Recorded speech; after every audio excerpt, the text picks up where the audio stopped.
Welcome to this edition of Intermat's Conference Report. Today, we're talking all things SoCon wrestling, and we have our SoCon correspondent, Rachel Gallardo, not on the phone, live and in person in video. Thanks for joining us, Rachel. Hey, Earl, how are you? I'm doing great. So, probably one of the most prevalent things across wrestling right now, transfer portal. It's easier than ever to transfer. You've got a lot of guys that got 6 years that maybe we didn't expect in the past. So, what can you tell us about some of the transfer action that's been going on? So, a lot of transfers coming out of the SoCon, going to a lot of other conferences, sadly. But we have had some other guys coming into the SoCon, or just kind of staying in. One in particular, Devontae Reddick from Campbell University to Appalachian State. So thankfully, we're keeping him in the SoCon. We want to keep, our nice, strong wrestlers, and keep those locked in, keep that good competition nearby. We've had quite a few, I believe, ones that I know personally, and that I have talked to, things that I've seen. Got Francis Morrissey and Julian Goring from Appalachian State. They're both going to Life University down in Georgia. We've got Benjamin Barton from Campbell going to Lock Haven University in Pennsylvania. Ben Prihaki, he's also from Campbell. He hasn't announced where he's going, but he is going. And I don't want to spoil that for him. And then again, D Reddick, he did go, Devontae, aka D, he has already moved up to Boone to start training, taking some summer classes, I believe. And so, the transfer portal this year, it's been popping, as the kids say. And I've gotten to talk to some of these athletes. I really do want to write an article on this topic and talk about, the behind the scenes. And so what a lot of people don't realize is there's just way more to think about than wrestling. And unless you have wrestled or played a sport in college, junior college, whatever, it's really hard to always understand all of the things that go into considering, making a move like that. Some of these kids, young men, they're moving across the country. Some of them are, moving just across the state. So it's a lot that they're changing in their lives, and there's a lot that goes into it. So a lot of these guys with their 6th year, that means, usually it takes 4 years to complete your bachelor's degree. And there's a lot of master's programs that can be offered at universities that are sometimes a 4+1. And we all know that most people end up redshirting. So then they can get like 5 years worth of eligibility. So again, you got your 4+1, you end up graduating with your bachelor's and your master's degree. Now the graduate program that I went to, it was a 2-year program. So, which that's normal for most graduate programs. Or master's programs, whichever you prefer to call those. And that, again, how you could get your, you could fulfill your 5th and 6th years. Now, a lot of these young men, due to COVID, they've realized with their career path, like, hey, I realize I'm going to need to get a job. I realize I'm going to need to, pursue this certain career path. I'm going to need to, it's not just about wrestling anymore. Mm-hmm. There's more to life than wrestling. And there are some, young men and young women in this country or across the United States, who are able to go to the next level, who can, wrestle as a career. And there's a lot of young people who decide not to. And they're like, I want to work. I'm tired, body's run down, and it's a tiring sport. It can really weigh on your body, can weigh on you mentally. We've seen, again, a lot of Twitter discussion about stuff like that between weight cutting, competition, etc. So I think it's very mature when you look at what these athletes were looking at when they were in high school, in the recruiting process, when they were coming out of high school, or, if they were trying to walk on a team, versus they've just graduated with their undergraduate degree and they're trying to look for a master's program that also has a really good wrestling program, and maybe they can find a really good internship, or maybe they know somebody who knows somebody where they can end up with a really good job after, finishing their master's degree. So it's really awesome to see how, our young athletes are maturing. And I think we can attribute that success to the sport. Wrestling will make a man or a woman out of you. It'll make you realize stuff. It'll make you grow up. And I think it's really cool to see. There's this Kylie Jenner quote. I've been realizing things, to see how people are realizing things. And I think it was something else we talked about with these guys. Talked about business ventures. We talked about the schools that they were at for their undergraduate degree. They didn't have a master's program that could fulfill the career path they were going into. That's not their fault. That's not the school's fault. And at the end of the day, it's just business, nothing personal. You got to go and do what's best for you. And again, that's a life skill that they're going to be able to take and apply it to their career, their family, their personal life, however. And sometimes you do have to make these hard decisions. But at the end of the day, it's about what's best for you. It's what's going to help you do better. And it's, again, just really refreshing to see how, most young people, they're, junior, seniors in high school, and they go, okay, well, what about this wrestling program? And I wonder how good the wrestling is, or where's the strength room? And how about the food? And it's all about the sport, all about the training, all about, that aspect, and, a little bit about the academics. But then you shift, you grow, you mature, you live some life. 3 or 4 years later, and you go, oh, I need to get a job. I need to think about like internships or externships. Need to think about, like, am I going to continue my education? What else do I need to do? Or, hey, am I going to go into a career in MMA? Am I going to go into, there's so many different things you can do as a result of wrestling.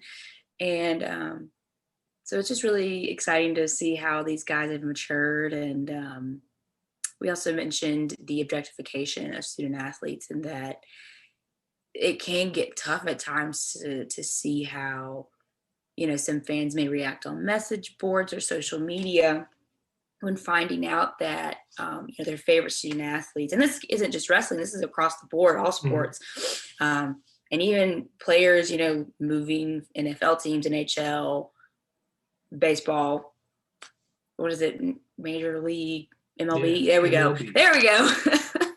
Sorry, Earl. I know you love baseball. Anyway.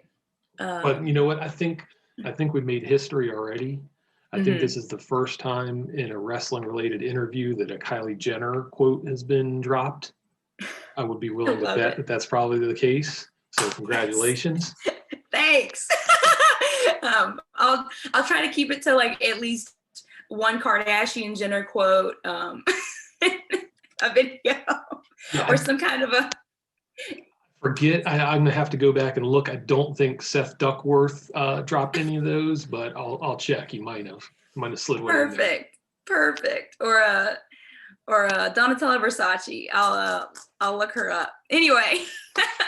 All right, so let's get on track here. Yeah, let's get on track. I think some people may forget we actually have a D1 head coaching vacancy that's out there. It got posted earlier this week in the SoCon. Tell us a little bit about it. All right, let's talk about Bellarmine, located in beautiful Kentucky. The former coach, he's super cool guy. Coach Adams, I believe. Spencer Adams, yep. Spencer Adams, super cool guy.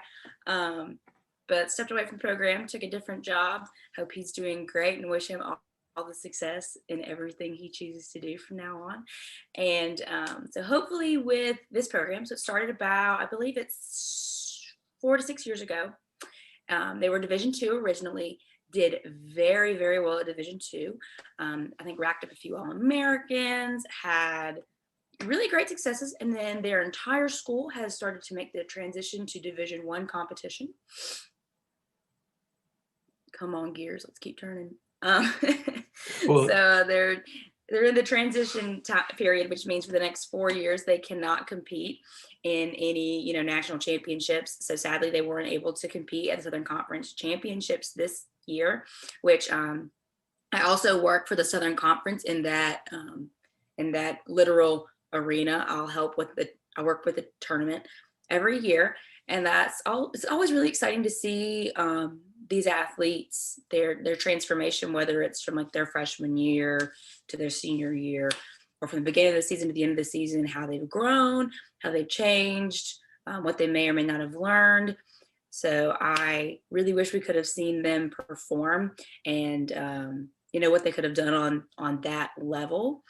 But so hopefully the kind of applicants that they receive are, obviously have some sort of wrestling background, maybe some kind of MMA or UFC type of background.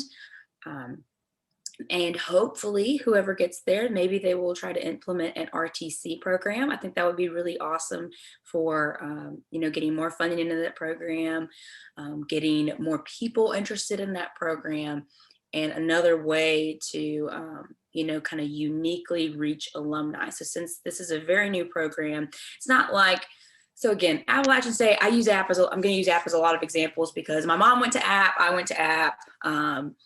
I went to App, it was at like 85 to 89.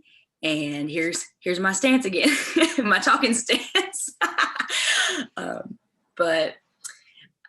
So when you have alumni that span back like 30, 40, 50 years, it's going to be easy to garner support for your program versus, a program that's, your most recent alumni are probably still struggling and trying to, buy a house, pay for a wedding, whatever, sure, yeah. working with jobs. So it would be a very interesting opportunity to figure out fundraising or other ways to get the wrestling community involved. It's like, again, like our King Jim Dutrow, he does Wrestling for a Day in May. So again, more ways that we can amplify these smaller programs. We can get them some more exposure. We can get them some really good coaches in there. And not saying that a coach is always the measure of success for a program, because hey, you could have a not so awesome coach but have a really, really great kids. Alternatively, you can have a really amazing coach and not really strong athletes.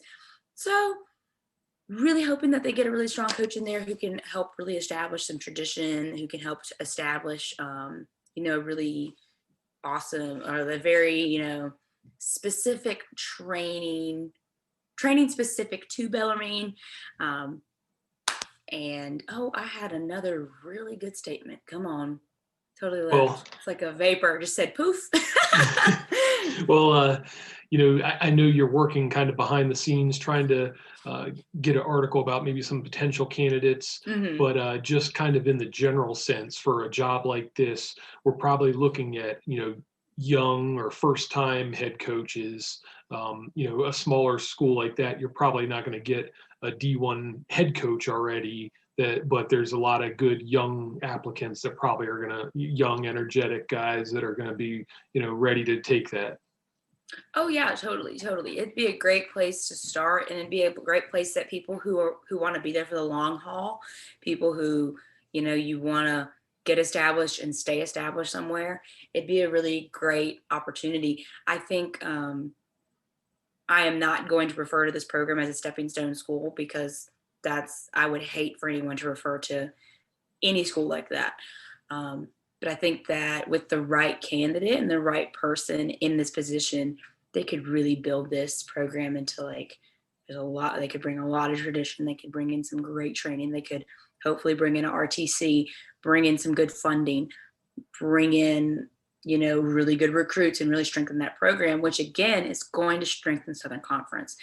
Historically, Southern Conference, we're kind of seen as, I don't want to say the weakest conference, but we don't really get the most bids at NCAAs, or we don't get the most wild cards, things like that, or the most automatic bids.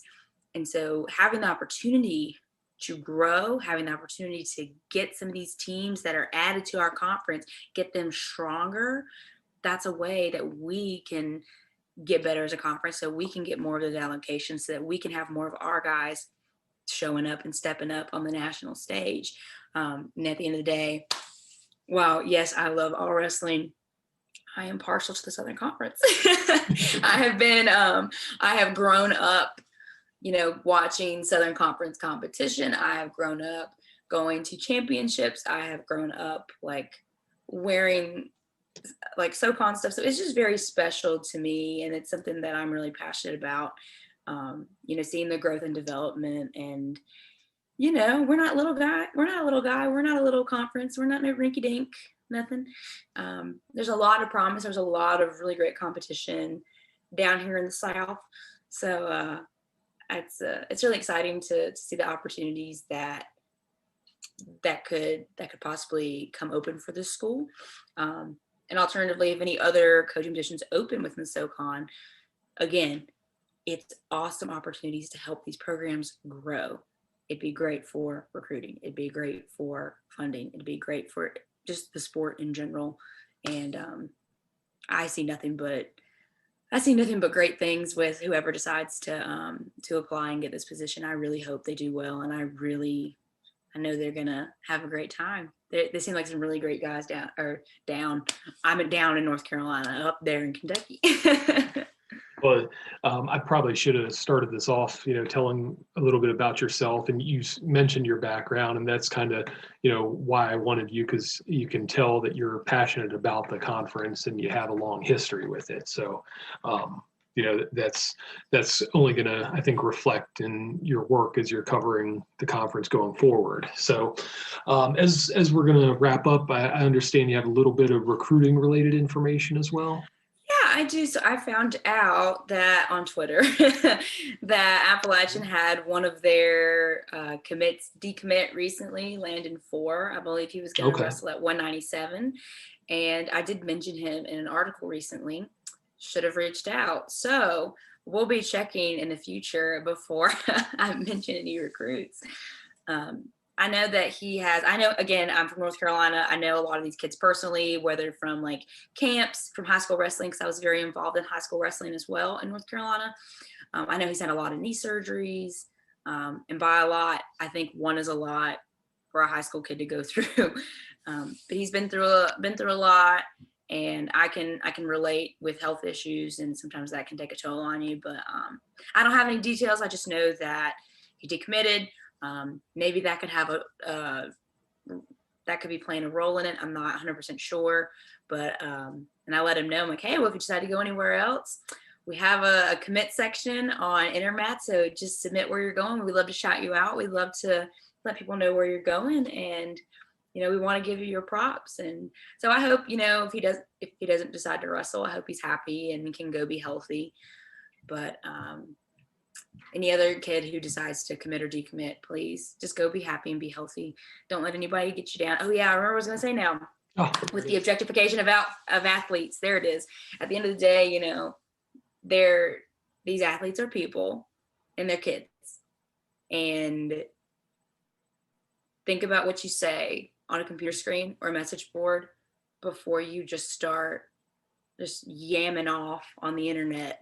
Because, words can hurt people. Words can be hurtful. It can really impact the mental health of our student athletes. It can really and it can also have a negative impact on our sport. Why are kids going to want to continue to wrestle if that's what they're going to have to look forward to, is people, almost bullying them on the internet. So that's the way I see it. Or even any other athlete across the board, from whether it's like Tom Brady moving to Tampa. It's like, I can't believe he's going there and doing that, and he sucks, and la, la, la. And some people say, oh, well, you just can't pay attention. You got to have thick skin. These are kids. It's going to get to them. So, just think about what you say and just realize that your words have weight, and be kind. At the end of the day, we're all people. We're all humans. And it takes absolutely nothing to be kind. To just smile and be kind. All right. Well, that's a perfect ending. Rachel, tell us where you can find you on Twitter. Anything else you're involved with? Okay, yeah, you can find me on Twitter at Gallardo_Rachel. That's GALLARDO_RACHEL. And let's see, what else do I do? I've got some other projects coming up soon, and I'm also hoping to take my registered dietitian exam in August. So you will be seeing more of me in the nutrition world. I will be doing some more nutrition writing for Intermat. And so if y'all have any suggestions, or if you have anything you'd like to see in the realm of nutrition or sports science articles, because I'm a much better sports science and science-based writer, I feel, than a journalism writer, but we're working on it. Please shoot me a DM, tweet me. You can also find me on Instagram at Rachel, and that's also, again, linked on my Twitter. And thank you, Earl, for having All right. me. Well, thank you for joining us. We will talk to you again later this month. But until then, take care.